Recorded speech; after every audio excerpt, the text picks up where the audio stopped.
All right, hello wormlings.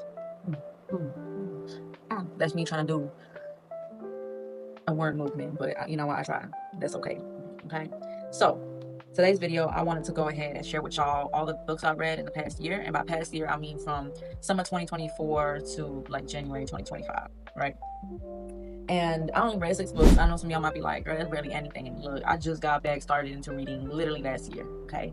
So it hasn't been all that many books that I tapped into yet. Also, like a girl ain't had that much time. I was busy. A lot of times what I would do is I would literally have like 30 minutes out the day that I would take out in the day in the morning to read. Just 30 minutes. Sometimes I do like 30 minutes in the morning and I'll try to do 30 minutes at night.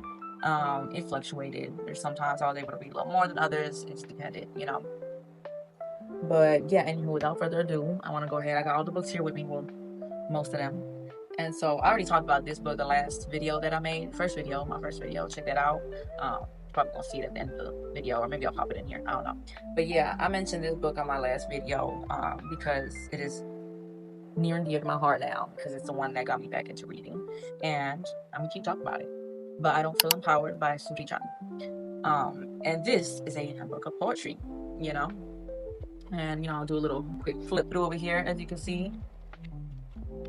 It's also got pictures, and I love that. And I love the fact that the pictures. I had originally said that the author might have created the pictures herself. I'm not sure though. I'm not sure if she does create the pictures herself. If so, good for her. If not, it still looks great. Kudos to her for that. I love that. We love artists here. Okay.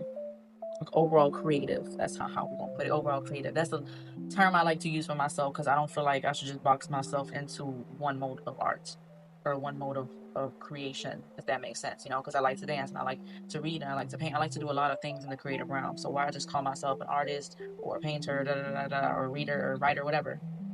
Why even do any of that when I could just say I'm a creative? Period. Okay. But so yeah, she has like 3 sections. She divvied up her poetry book into, I believe it was 3 sections, 3 separate sections. And I would say, most of this definitely has to do with, her experiences as a member of the LGBTQ community, and also her cultural experiences as a Chinese woman. And I love that. I really do love that. I found that there was a lot I could relate to. And there's something I feel like is important for people to understand, is that when it comes to cultures around the world, we have a lot of differences, but we have a lot of similarities. And so I found that although I'm not Asian, I'm Caribbean Hispanic, I still could relate to certain things, within her literature here, talking about her experiences and her issues, and especially being a lesbian, feminine presenting woman. Lesbian, what is she? A lesbian, Asian, feminine presenting woman. Okay. Yeah. All them words, all that jazz. Okay. I felt that because, I'm a film presenting, lesbian too. So it's like, I feel like, reading her poetry, like I can put myself in her position in certain ways. You know what I'm saying? Um, I really, I like poetry a lot, hell, I write my own poetry, right? And I don't really do it as often nowadays. I still have a bunch of them. I know if there's anybody here who follows my Instagram, I'm sorry. I kind of just do it when I feel the inspiration to do so, like to post on Instagram. Because when I post it on Instagram, I got to put it in Canva and do all these little extra things to it, because I have a bunch that I have written. So it's kind of just here for me. Not even my own girlfriend, I think, has seen, or I don't think I've even read her all the poetry I still have, you know. But anywho, coming back to this, I love reading literature, period, that has to do with, culture and identity, and so I feel like, and I love the premise of this, where it's just like, it's a book where it's not about all the empowerment, or or at least the surface level empowerment. It's a book that's kind of just like, I don't feel empowered, I feel like shit, that's how I feel, bitch. Maybe I'm not on the uppity up right now. Okay, I get that. I feel that sometimes you need something to relate to that's not, or it's positivity, add to. Sometimes you just need to consume something that's just relatable. And I feel like, if I could describe a feeling that this book gives me, it's kind of that in between stage. And I'm just being general with it, of like, when you're in this stage of grief, maybe in life, I'll use that term, right?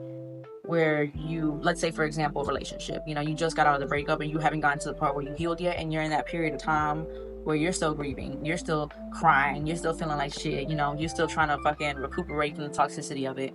And I feel like this book reminds me of that period of time where it's like, bitch, sometimes I just need to cry it out.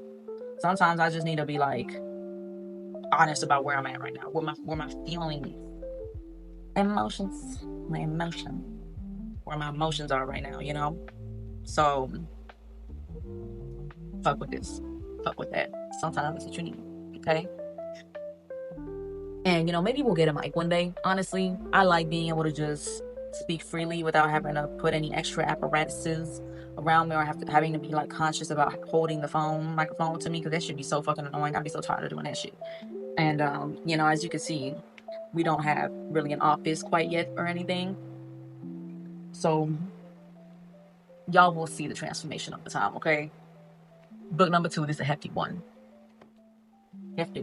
Now, I could have gotten the smaller one. This one's, as you can see, very bigger than my goddamn head by a lot, right? And this one is the 21 Divisions Handbook. It's kind of bright, so you can't see it well, okay?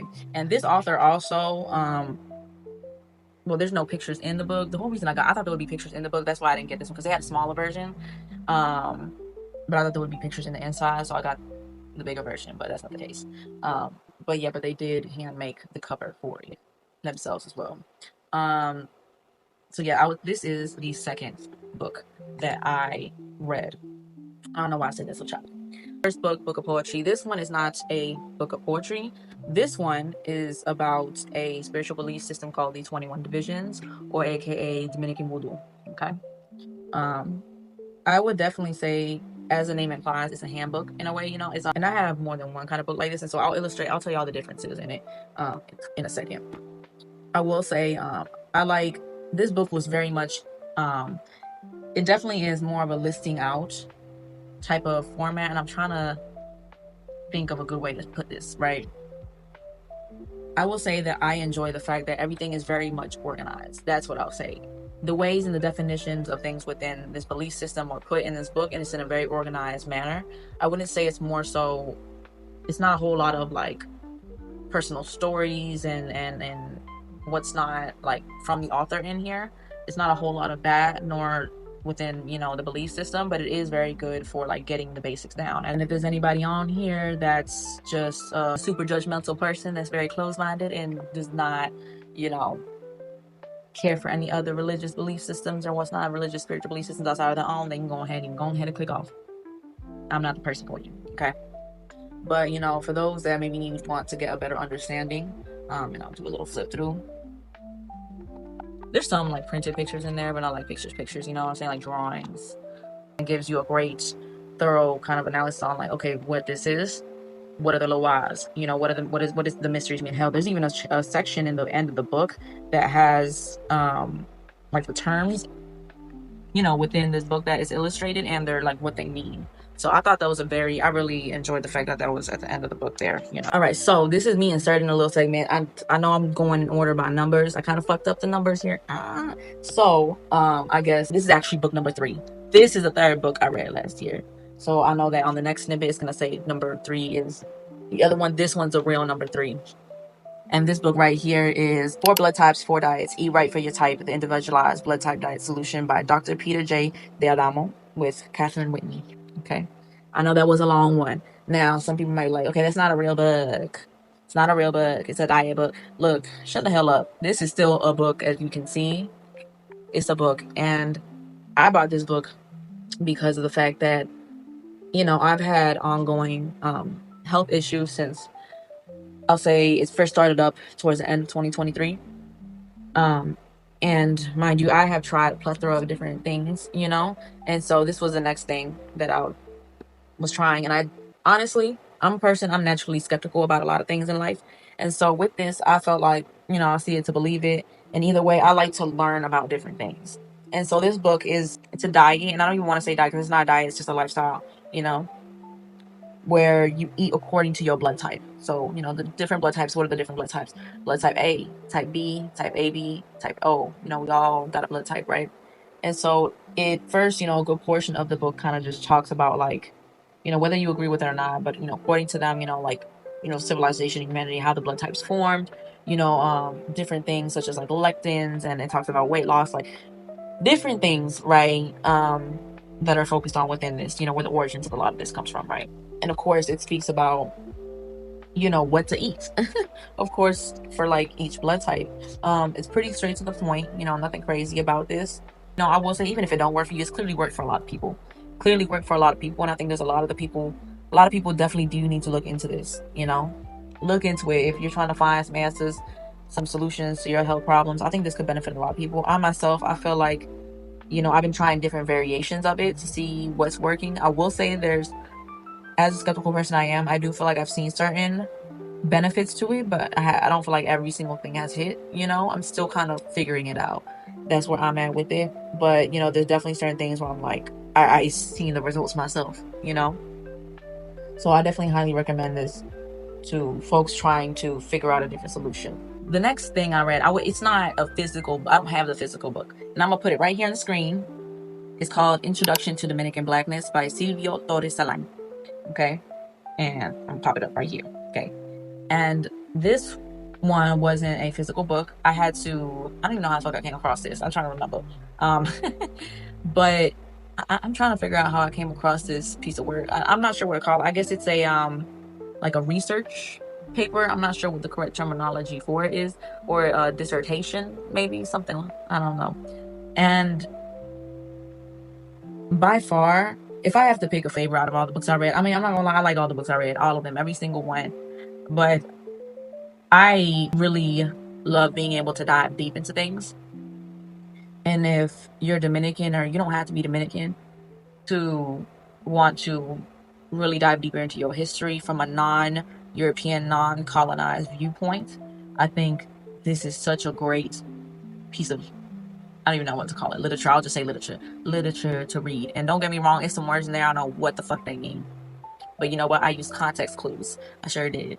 And that's how I've learned a lot of big words over time in life. It's just a matter of context clues and, just using and seeing the words over and over again and getting a grasp for it, right?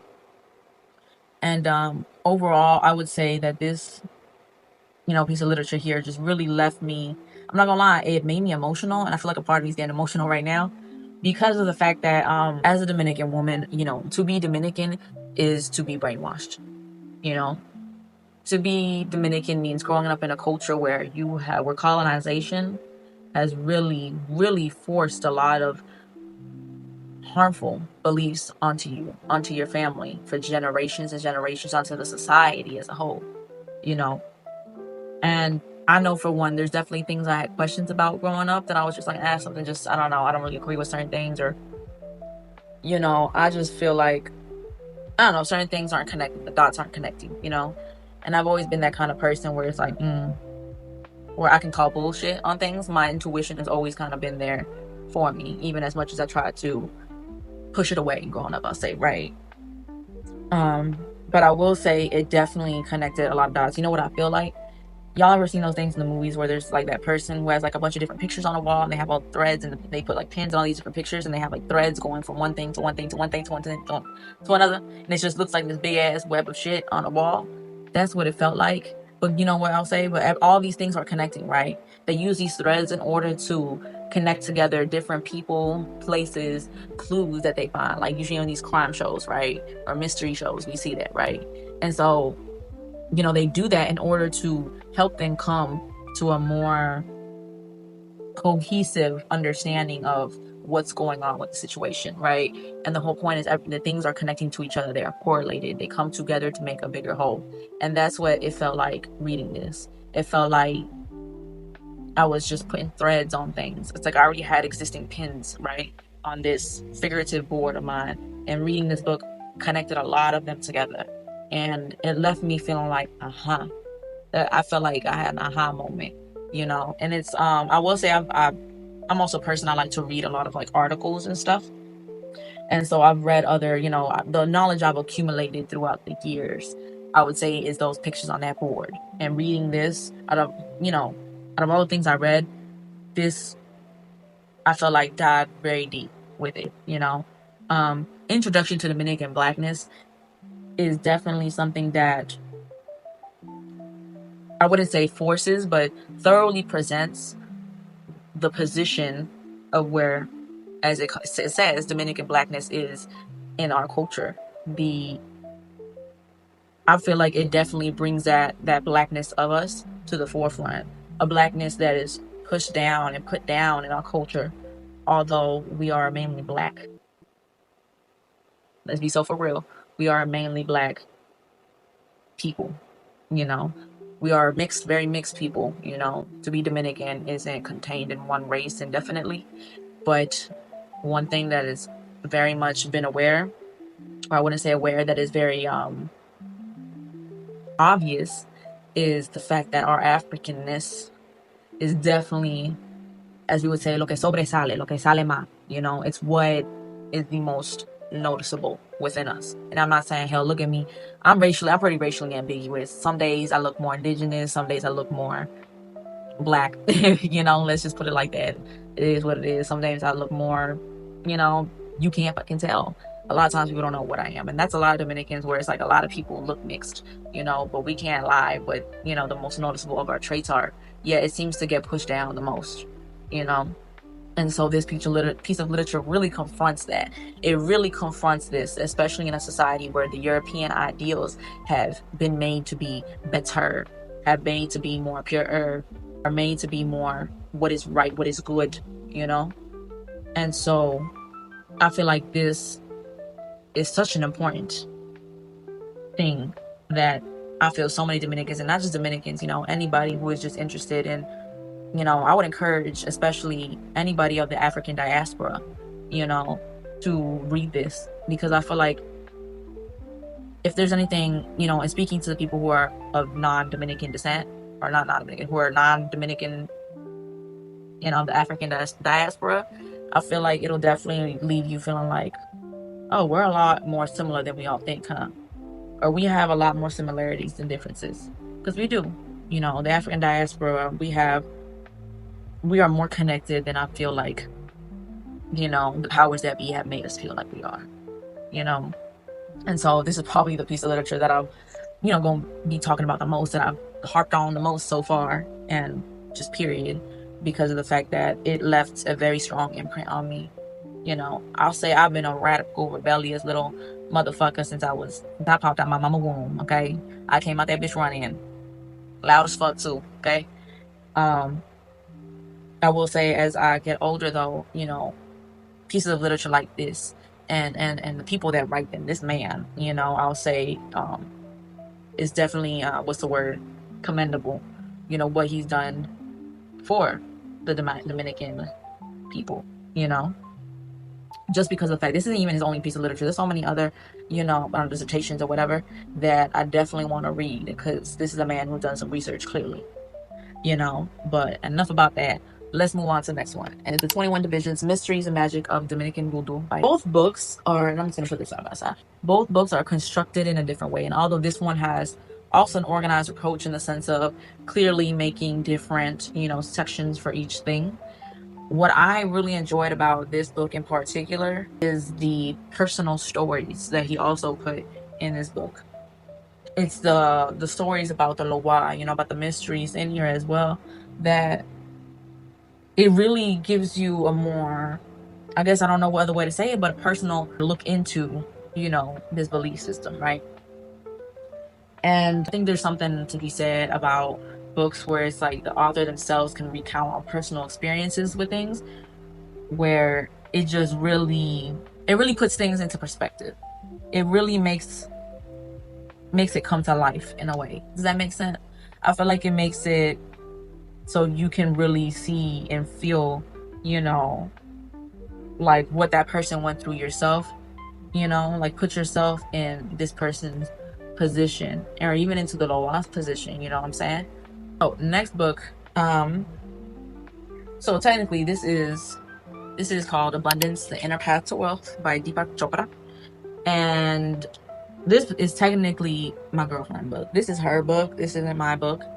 But funny enough, so she read, like, I didn't read, I think, like maybe like the very first pages of the book, I didn't read. I don't know. I want to say it was maybe the first 15 pages or something like that. I'm not sure. Me and her read this book together. And at first she was supposed to be reading this by herself, but I ended up reading it with her because she's also trying to get back into reading more often, and her attention span was also shot to shit. And so it was taking her a little, it was kind of difficult. It's been kind of difficult for her to do this. So I was kind of helping her, like, with being more concentrated when it comes to reading by reading the book to her. Right. So that's what I would do. We would set aside some time every day and I would read the book to her. And, like chapter by chapter. How many of these pages? I think I've maybe like the first chapter she read by herself, maybe, right? And this is a book that she had been started a long time ago, but she never finished it. She has a bunch of books like that she started and she never finished, okay? But we gonna finish it today. Right. And at first, when I first started reading the book with her, I honestly, like, I was reading it to her, so part of me wasn't fully, there with it. I was more concentrated on reading it to her. And I felt like it wasn't really something I was too interested in. Like, okay, abundance, I know what this is. I'm very familiar with, this concept, And so for me, I at first didn't feel like there was any point in really trying to pay attention and then trying to actually absorb what it was that I was reading, And that's how I felt at first. But, as we kept reading and stuff, I actually started to actually pay attention more. And what I thought was so interesting is the way that things lined up is that as we kept reading every chapter, it started to resonate with wherever we were at presently, in that period of time, which I thought was like that day or that week. I would say that day because we were trying to read like every day. And I thought it was just crazy where it's just like, I felt that we were very much meant to be reading this book here. This is about, the name implies abundance, inner path to wealth, how to achieve abundance from an inner standpoint, right? And what I also liked about this book is that there was kind of like little quizzes and stuff in there that you would take, like ask questions, you check it off, and then you have a little number thing at the end, right?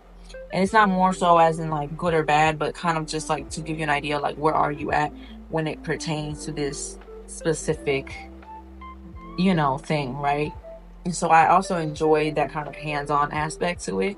And there's certain elements, a lot of the elements in this book are things that I myself have already partaken in along my spiritual journey, but it's definitely a great refresher. And it also definitely made me think a little deeper about certain things. And for that, I will say that I am glad that I read this with my girl. So yes, I did not read the 100% book, but I read most of it, so it's still counting.